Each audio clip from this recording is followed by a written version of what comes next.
what led you towards that kind of Eastern philosophy? Everybody got a personal journey. I think most of the time we debate what comes first, whether it's a brain or mind, experiencing in our brain, affecting our mind, or mind is affecting our brain.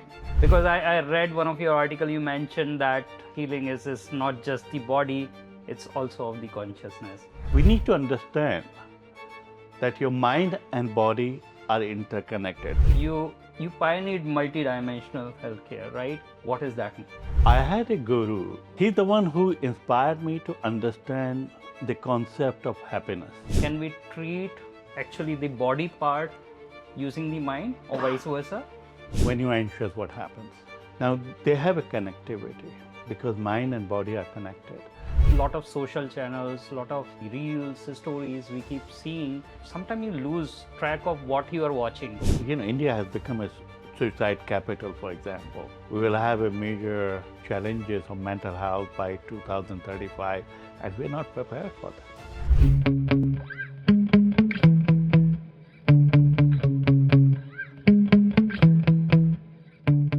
Dr. Sukul, it is a pleasure to host you at Medical Value Talks. It's a pleasure, all mine. Thank you. Thank you, Nitin. Thank you, sir. Dr. Sukul, you have worked beautifully. How you come about bridging such kind of a beautiful concept? Well, I think if you talk about psychology, most of the time, like when I got trained in India, it was more about following the British psychiatry. In 1990, I moved to UK, and there I worked for one of the biggest psychiatric and psychogeriatric hospitals. And then I got a consultancy work with one of the most reputed integrated healthcare clinic called Hale Clinic. So the patron of that clinic was now King Charles, So it was my first work where, because I got trained when I moved to UK, I also got trained in Ericksonian hypnotherapy, psychotherapy, and NLP, neuro-linguistic programming. That was quite new at that time. So when I started practicing at the Hale Clinic, what I noticed that, a lot of people started coming to me to talk about past life regression, hypnotherapy, past life regression, life after death, or what happens, if there are certain traumas, or even at that time in 1990s, a spiritual movement was in the peak, at the peak at that time, because a lot of people, they were practicing meditation, yoga, chakra, Right. chakra kind of stuff. Yeah. And then when energy started moving, sometimes they used to have a brief psychiatric or psychotic episodes. So when you come out of your country, you start thinking about what is there in your country, the country where you're born. That was the time when I started connecting the concept of consciousness, life after death. When you do the past life regression, then there's something that is stored in your unconscious mind that is affecting your present life. So that was a time when I started exploring Vedic science or Eastern science. It was there, but when you talk about philosophy, there is no concept of Eastern philosophy. It is called Darshan Shastra. You might have heard the word called Darshan. Right. Philosophy is a very cognitive process in certain ways, whereas Darshan is more like experiential. So when you experience something, say for example, you don't see happiness. What you do? You experience happiness. You experience the state of bliss. Right. So when I started reading a little bit more about past life and some of the work by Swami Abhedananda, I started understanding that basically when you talk about spirituality in India or in Vedic science, in Sanatana, it is nothing else. It is all work on mind. So that was my first understanding of mind and its connectivity, subconscious mind, unconscious mind, etc. And I think that is how somewhere I was very lucky because addiction has been my specialist field. So I used to work in India. In India, I worked with Delhi Police, Kiran Bediji, Navjyoti Clinic. She is also my mentor, in certain ways because the people, those who think outside the box. Right. And she was one of those. So when I started working, I got a job to run one of the Princess Diana's project. Wow. That was turning point. And in this job, what I have noticed that we are treating patients, and then after a couple of months, they're coming back to us. There are high rates of lapses and relapses. So that was the time I started thinking what we can do differently to help or assist our clients or patients. Wonderful. That's so profounding. But at the same time, that raises a kind of question in my kind of engineering mind. I come from that kind of background where I question everything. So what I have learned is that brain is as a chemical system, right? And you're talking about spirituality, etc., etc. How you were able to, because your I think education was also initially Western, and then what led you towards that kind of Eastern philosophy? Was it like more of a personal experience which led you to this discovery, or it was something else? I think everybody got a personal journey. So I think most of the time we debate what comes first, whether it's the brain or mind, what is influencing, whether these are the chemical changes, what we experience, or what we are experiencing in our brain affecting our mind, or mind is affecting our brain. So this is all highly debatable subject. But what we cannot debate about, that there is something that is called consciousness. That is what we call in India, in Vedic science, is called Chetana. So, and each and everything, there is a consciousness. So when you start connecting with consciousness, there are a lot of things which you started experiencing within yourself. Because when you start questioning, like you come from the engineering background, I come from the background where we still have to question why we are doing it. And then when I introduced the concept of integrated approach to addiction, when I was working for Turning Point, I remember that I had a great discussion with one of the psychiatrists and the team of the doctors. They said, why you're bringing this Ayurveda, music and mantra, color therapy, reflexology, acupuncture? It's not based on science. It's not based on evidence, right. For example. At that time, Ayurveda was not promoted in the West at all. I mean, it was there. But what is science? What is evidence? Evidence is something where you can show people that if there are 10 people, those who are coming to us, they have a longer, their quality of life is improved, but also their rates of lapses or relapses are less. This is how we started talking about evidences. And as a matter of fact, when I introduced this concept of integrated approach to addiction, our project was reviewed by independent body called Alcohol Concern, and they said this is the most beautiful concept where you can retain the patient in the services and then reducing the cycle of lapses and relapses. Wonderful. So when you start doing this and you start showing the evidences, because, for example, one of the things which I always ask my fellow doctors and people, those who are brainy like you, so I will say, okay, so there are two people. They have a similar biochemistry, similar infection. We are giving them antibiotic, one person responds to antibiotic, other doesn't. Why? Because in science, what we do, that there should be similar reaction. But there's something else that happens with this. For example, we know that in the cases of cancer, or even in the cases of any mental health or physical health problem, if we have a positive outlook, our our recovery is much more quicker. So it means that there's something else that is also working, not only on a biochemistry, but it's your mind that is affecting your biochemistry too. Right. So I think you're talking about the healing of consciousness, not just the body. Because I read one of your article, you mentioned that healing is not just the body, it's also of the consciousness.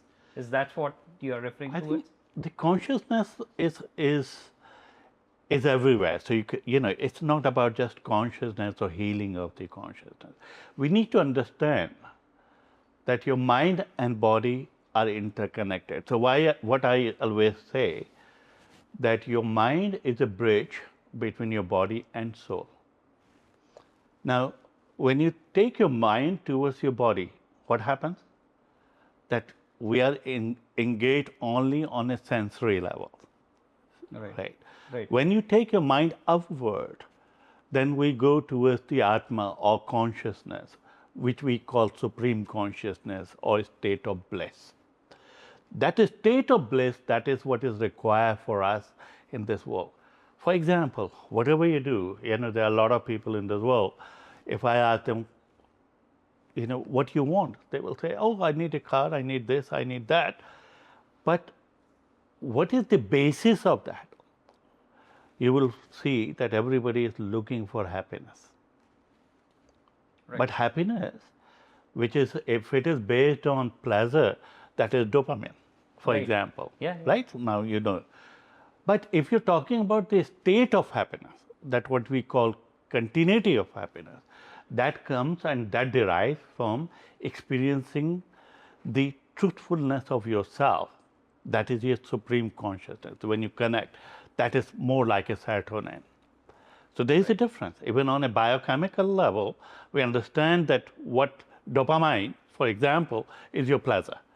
Serotonin is more about the continuity of happiness. So when we start connecting all this, we'll understand that your mind is the bridge between your body and soul.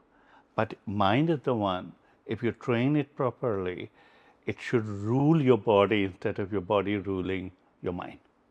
Wow, it's so deep to be very frank about it, and that leads to me another kind of intrigue which I have. You pioneered multidimensional healthcare, right? What is that, right? So, Right. if you can.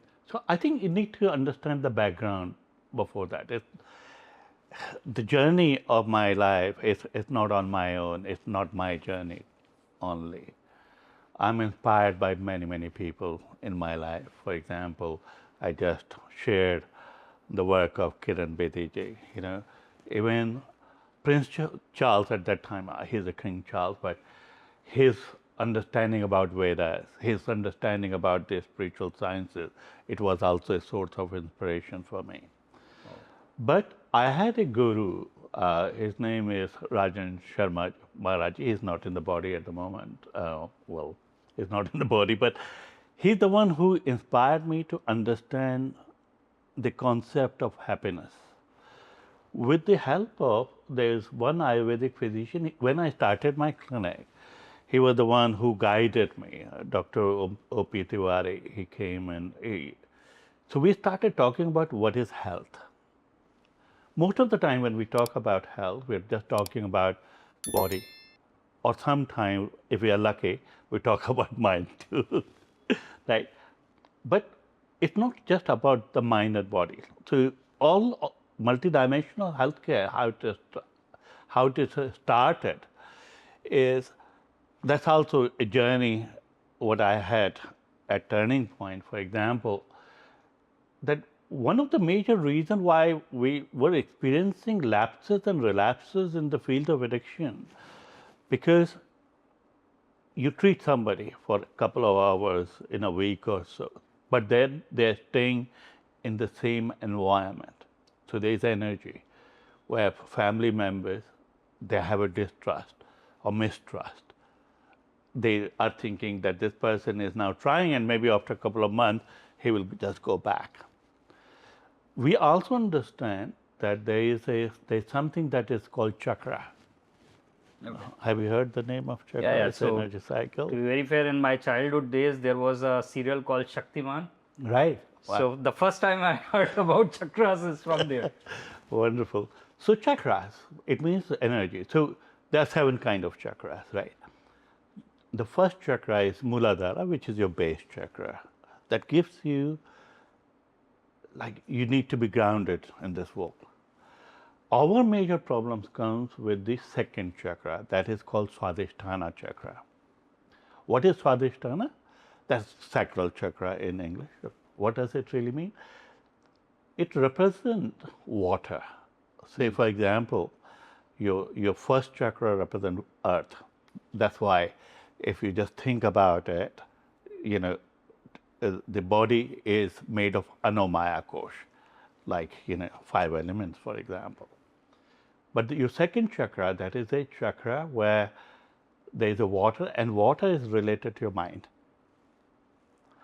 Now, all these unconscious memories that what we have, they stayed in our subconscious mind in your second chakra.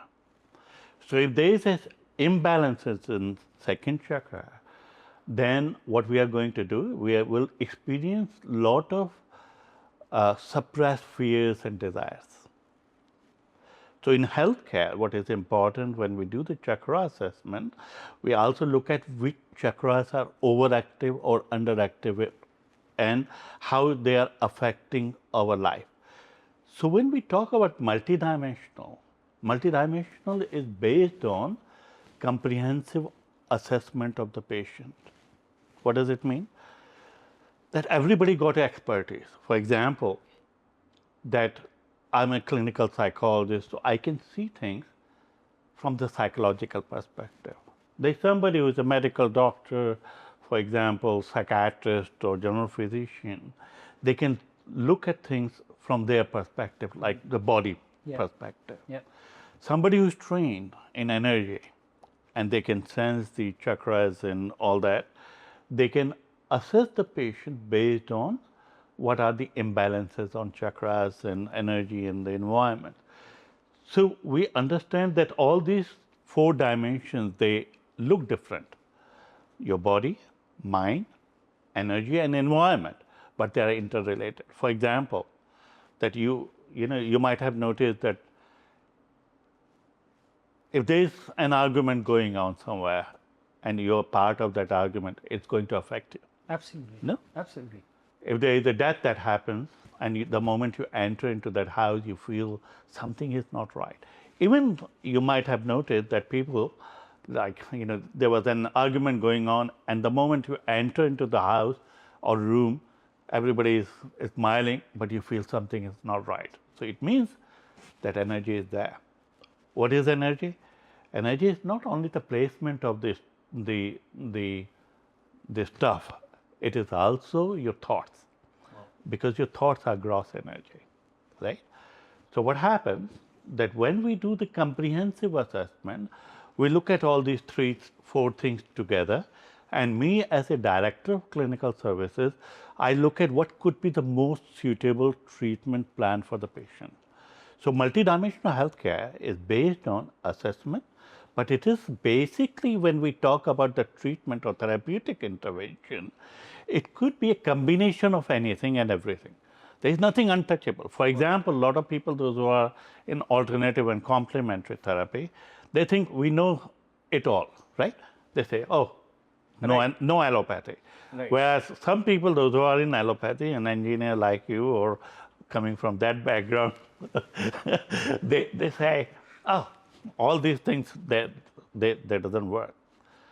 So in what we have created, that before we introduce this concept of multidimensional healthcare in Harlem State in 1998, we worked on that concept for almost a year with our team. We created a team where the medical team, all the acupuncture, Ayurveda, etc., it was in one team, then alternative medicines and the psychology. So what we used to do, that after doing the comprehensive assessment, we look at what could be the most suitable way of treating the patient. Because generally what happens, you might have noticed that in India or anywhere in the world, that people don't talk about it. You go to the allopathic doctor, you just talk to them about your problem. You go to alternative, you go to homeopath, you go to Ayurveda, you go for healing, but no one is talking to each To other. each other. Absolutely. And what we notice that if we don't talk, you do not know what exactly you're treating Right. and how it is affecting, because everything is interdependent. When we talk about health, it looks like different, but like all our organs, Absolutely. they work in harmony with each other, Absolutely. right? So everything is interdependent. So the concept of multidimensional healthcare comes with understanding that if you want to do or give a better recovery or holistic recovery, you need to address all these four dimensions together. Wonderful, wonderful. That's great. And I think on similar line, you explained and you talked about in your different articles as well, the mind body connection. So want to understand from your perspective how this connection works. Can we treat actually the body part using the mind or vice versa? So just think about it. When you are under stress, what happens? Simple question I have, right? When you are anxious, what happens? Right. Yeah. When you experience any sort of physical conditions, it's not affecting your body, it's also affecting your mind. Now, they have a connectivity because mind and body are connected. For example, when you're under stress, your brain is really getting the message that there's something not right. Right. So what you do, like we're coming from our ancient makeup, for example, cave mindset, Right. where there was always a problem. You know, somebody is going to kill us. Predators were there. So cortisol comes like when you're under stress. What cortisol does, it gives you fight or flight symptom. That is what we use. Now, we don't have any physical challenges as such. No animal is going to kill you, right? Right. No one is going to Yeah. kill you and shoot you openly. Right. But our brain is working that way. When you have more stress, you have more cortisol in your system. When you have more cortisol in your system, generally, cortisol goes clear in 7 minutes, in 5 to 6 hours. But if you're in continuous stress, what's going to happen? That it stays in your system for a longer period of time, and it start affecting your immune system, right? That's the reason that people, those who are under tremendous stressful job, they develop cardiac problems, diabetes, and many others. So we understand that there's a connectivity. So, sir, one thing that stand out in your work is that how you blend multiple clinical tools like CBT, DBT with mindfulness, hypnotherapy, etc., etc. How do you balance these two worlds, which is like evidence-based therapy and also like ancient methods? I think psychology, in psychology, we're seeing a lot of transformation. Say, for example, DBT, ACT, acceptance and commitment therapy, compassion therapy, for example, mindfulness. They are very deeply associated with the ancient philosophy. For example, if you talk about mindfulness, the foundation of mindfulness comes from Buddhist philosophy or Vipassana. But when you talk about Buddhist philosophy, it comes from Kashmiri Shaivism. Say, for example, Buddha, when he got enlightenment, he practiced something that is a perfection of understanding the mind and body connectivity through breathing. It's called prana. What he noticed that to win or to understand your unconscious mind, you need to see and feel the connectivity between body and mind. And in Kashmiri Shaivism, there is one of the techniques. The whole world, whatever the meditation, what we see here in this world, they comes or they have a foundation somewhere or connection somewhere with the Kashmiri Shaivism, which is a dialogue between Lord Shiva and Ma Parvati. There are 112 techniques what Lord Shiva shared with Ma Parvati. And one of the techniques is about breathing, the prana, you know. Oh. Now, with this prana, Buddha shared the wisdom that only by understanding your unconscious mind, the root cause of our suffering comes from only two things. One is a fear, another is a desire. Fear of losing what we have, or desires what we don't. And then he started working and he started practicing, and then he shared what we call mindfulness today. Now, this mindfulness, that was very much needed, say, 20 years ago, 30 years ago. Because if you talk about the Western approaches of behavioral modification, it wasn't working effectively. So now I see that there are a lot of Eastern approaches, even dialectical behavioral therapy, which is quite powerful in treating the conditions like borderline personality disorders, relationships, etc. They are coming with the Eastern tools. So I see that the world is already moving towards that. Wow. I'm sure that the more deeper we go, we'll see the power of spirituality as a way of achieving good mental and physical health. So I can see the blend that is already happening. Obviously, when we started in '98, it was quite new.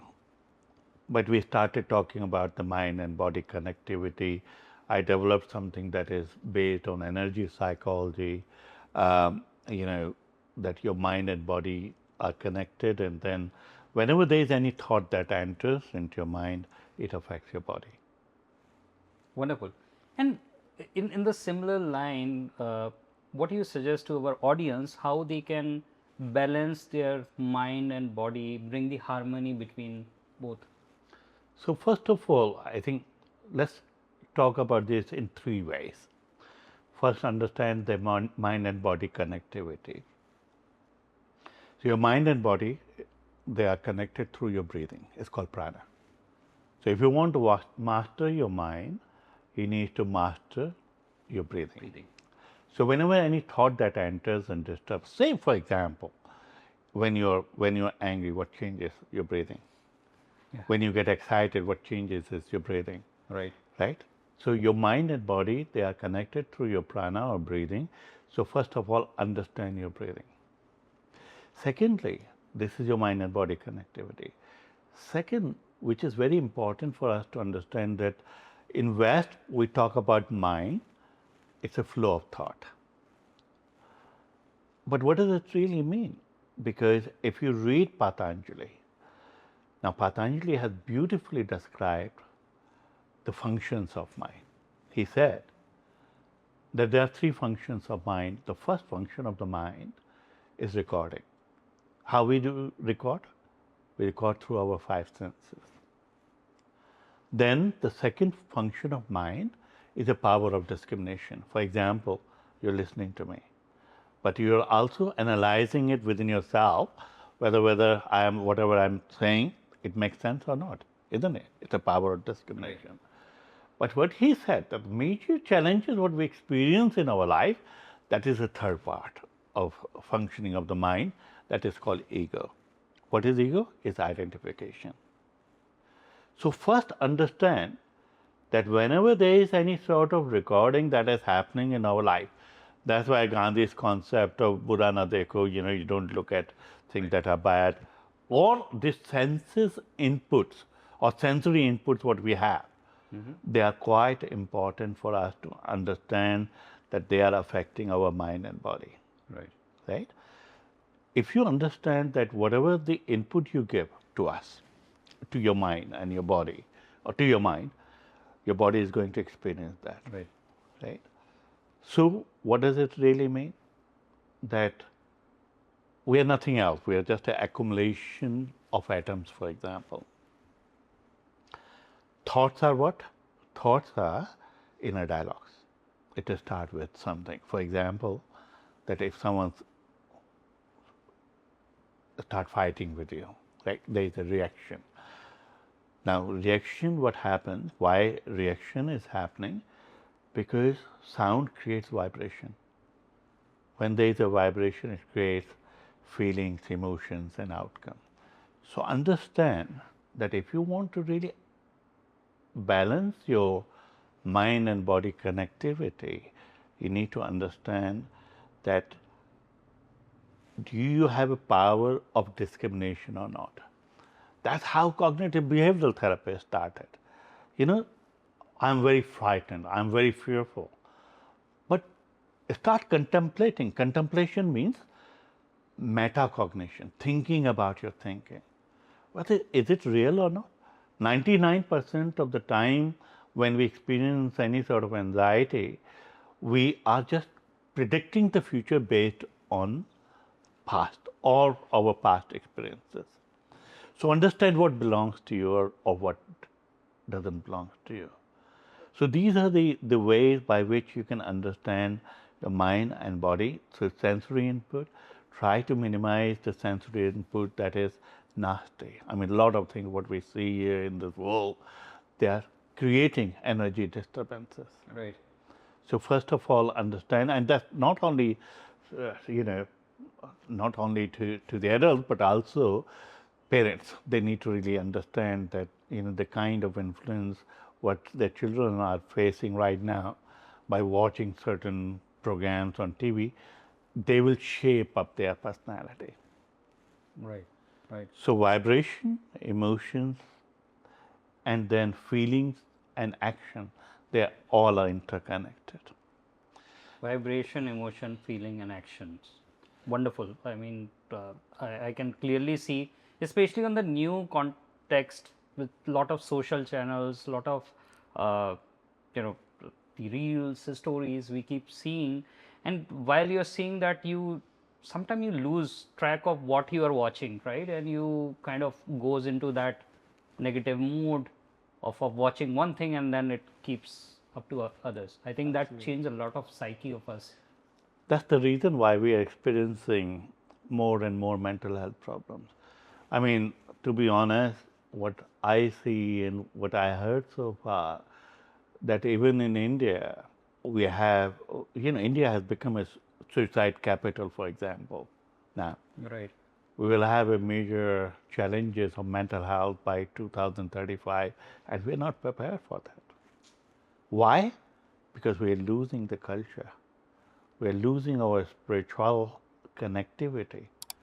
Because when your spiritual connectivity is there, for example, when you talk about the consciousness and you talk about the neuroscience, I think one of your question is also very much related to that. Your brainstem is the seed of your consciousness. Now, there is one researcher based in Sharjah, Dr. Vakran.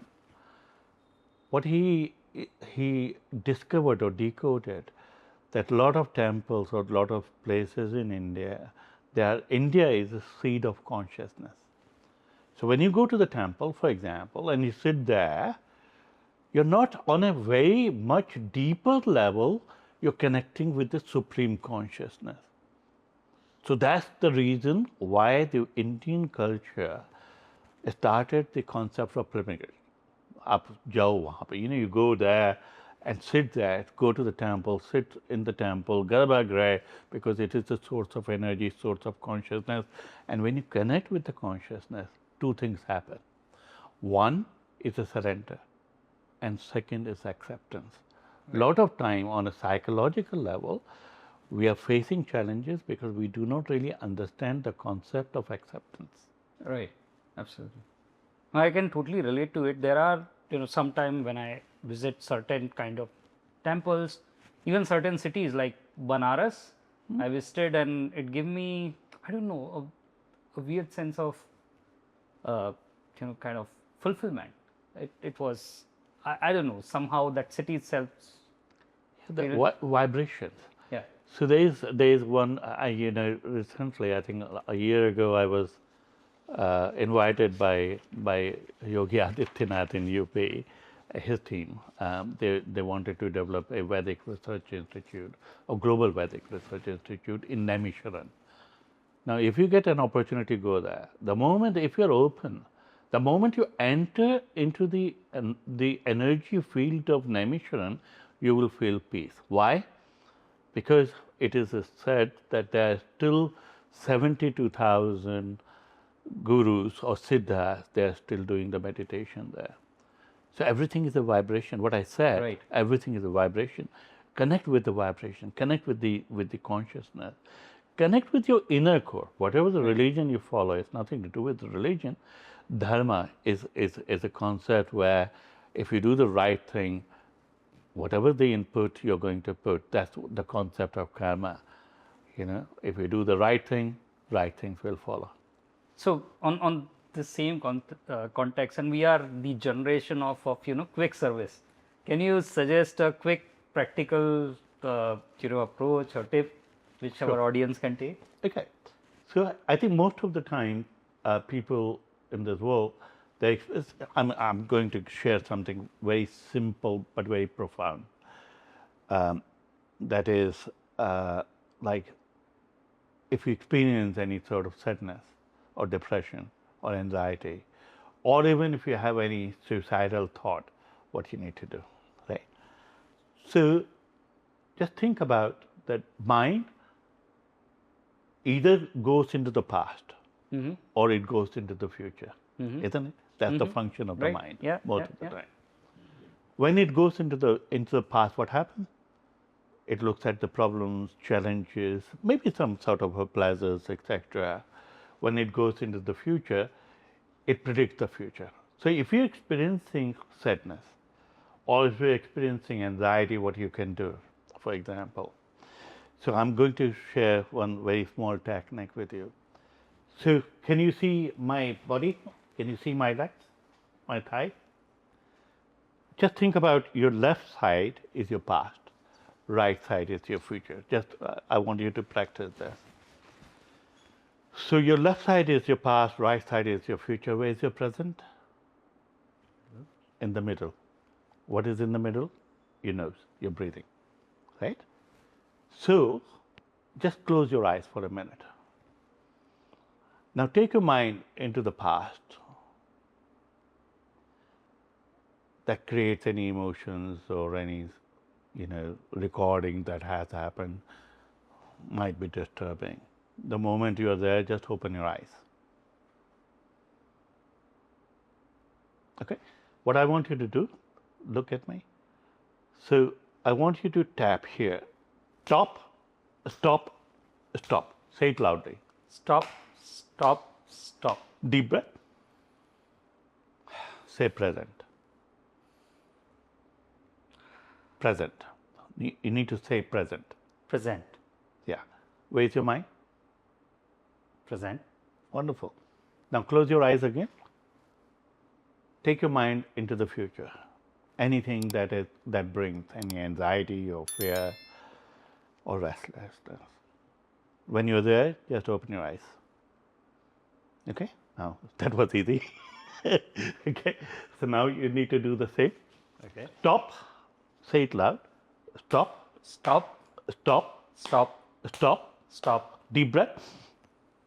Present. Present. Where is your mind? Present. Right. Simple technique like this. You don't need to do it loudly. Understand where your mind is going. If you are staying in the past or you're staying in the future. This is the technique I have developed after seeing very serious patient of PTSD, army officer in the UK. Right. And by using this technique, he recovered quite well. Wonderful. So these are the techniques, they are very powerful. So start practicing it and you will see the benefits. Wonderful. Sir, that was really insightful, and thanks for giving the practical tip. I'm sure our audience will be deeply benefit from this tip. Before we kind of move to the closing, want to ask you that can you share an insight or message to anyone who is on healing journey? They are currently going through a trauma or problem or medical issue. what your advice would be for them? I think meditation is the key. Understanding your mind and body connectivity is the key. Understanding the positive outlook. See, when we understand that our body is just a tool. Soul is something which got a continuous journey, but the ultimate journey of soul is to attain bliss or attain supreme understanding or moksha. What does it really mean? It really means that if we understand that our goal is to understand who we are, experiencing this soul, that is the ultimate journey, then all these challenges what we are facing in our life, they are part of our journey. So acceptance, surrendering, and maintaining positive outlook in your life, because don't just connect with the body, understand that our journey and the soul has no body, it is a continuous process on its own. Wow. Thanks so much for those insight. And finally, our show is called Medical Value Talks. How you you think about this phrase and whether it connects to your mind-body concept? Medical value, that what you're talking about, what we just discussed, it got a value. So medical value is also, we are not talking about just medicine. Mind and body is also medicine. Right. Mind body medicine is itself is a. So I think what you started is wonderful, and I'm sure that you have a long journey. You can educate people.